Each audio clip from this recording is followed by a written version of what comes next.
Doctor साहब, हमारी कुछ ग़िज़ाएँ भी ऐसी हैं जो हमें इस तरफ लेके जाती हैं कि हम अपने साथ खुद ये प्रॉब्लम करें कि हमें दिल का मसला हो जाए। कुछ 5 ऐसी ग़िज़ाएँ जो बहुत ख़तरनाक हैं, सबको रोकनी है। जी हैं। आई वुड नॉट से कि ये खाएंगे तो आपको हार्ट अटैक हो जाएगा और ये खाएंगे तो नहीं होगा। कोई एब्सोल्यूट्स नहीं है। ह्यूमन बॉडी में बहुत वेरिएशंस हैं।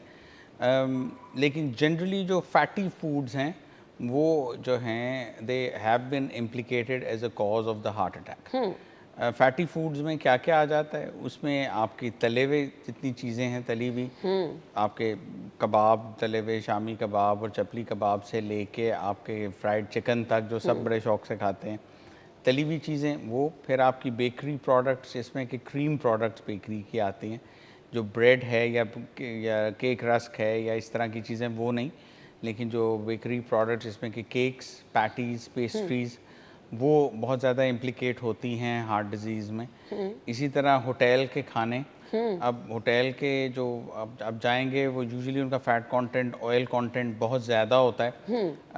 हमारे खानों में बहुत होता है। हमारे खाने को आप कंपेयर करें कॉन्टिनेंटल डिशेस से या चाइनीज़ डिशेस से या जापानीज़ डिशेस से, तो उनमें तेल नज़र भी नहीं आ रहा होता। हमारे खानों में तेल लाहौरी तैर रहा खाने होता तो है। बिल्कुल ही ऐसे घर में। बिल्कुल, बिल्कुल। उसके मुकाबले में आप चाइनीज़ खाना खा के इतना लाइट होता है, घंटे बाद फिर भूख लग जाती है। हमारा खाना खाओ तो अगले दिन दोपहर को खाना खाने को दिल नहीं करता। ऐसे ही है। तो वो ये फ़ैट कंटेंट इन खानों में काफ़ी ज़्यादा होता है। फिर इसी तरह हम देसी घी के बारे में कहते हैं कि वो अवॉइड करें। तेल के बारे में पेशेंट्स पूछते हैं तो मैं कि कौन सा इस्तेमाल करें, मैं कहता हूँ जो मर्ज़ी इस्तेमाल करें, क्योंकि सब इक्वली बुरे हैं, कोई भी अच्छा नहीं है। इसमें इम्पॉर्टेंट चीज़ ये है कि कम मिकदार कम में मिकदार इस्तेमाल में करें। इस्तेमाल जैसा मैं कहता हूँ हमेशा कि डीप फ्राई ना हो, स्टर फ्राई हो, वो ठीक है। जिस तरह चाइनीज़ खाना या कुछ कॉन्टिनेंटल डिशेज़ आपको स्टर फ्राई में मिलती हैं।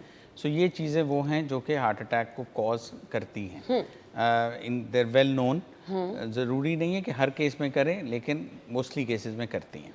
लाहौरिये तो सिरी पाए के नाश्ते कर रहे होते हैं और हमारे घरों में भी जो खाने बन रहे होते हैं, जब तक ऊपर ऑयल अच्छा खासा नज़र नहीं आ रहा होता तब तक लोग कहते हैं कि जी खाने की तो शक्ल सूरत अच्छी नहीं है। तो फिर ये चीज़ें तो हम बहुत ख़तरनाक इनको कह सकते हैं।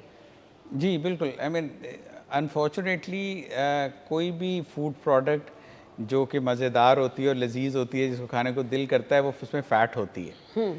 और मैं कभी मरीज़ों को ये नहीं कहता कि जी ये आपने बिल्कुल नहीं खाना, ये बिल्कुल नहीं खाना, बिकॉज़ वो ह्यूमनली पॉसिबल नहीं है। आप एक मरीज़ को रोकेंगे, उसको अभी हार्ट अटैक हुआ है, वो कहेगा अच्छा ठीक है जी मैं नहीं खाता। 2, 3, 4, 5 महीने तो उसको परेशानी होगी हार्ट अटैक की, उस वजह से वो नहीं खाएगा। लेकिन उसके बाद वो फिर खाना शुरू कर देगा। मैं हमेशा पेशेंट्स को कहता हूँ कि आप खाएं, लेकिन मॉडरेशन में खाएं। जिस तरह वो डाइटिंग में एक चीट डे होता है कि आपने, अच्छा आपका दिल कर रहा है, आप हफ्ते में एक चीट डे ना रखें, आप महीने में एक चीट डे रख लें, जिस दिन जो मर्जी खाएं, खा लें। जो आपका सिरी पाए खाने को दिल करता है, आपका बड़ा गोश्त, छोटा गोश्त खाने को दिल करता है, आप खा लें। हम नहीं मना करते। आपने जाके फ्राइड चिकन, पूरी मुर्गी खा जानी है, खा लें, लेकिन महीने में एक दिन, उसके अलावा ना करें। ताकि बॉडी को टाइम मिले उसको सारा न्यूट्रलाइज करने का। सही।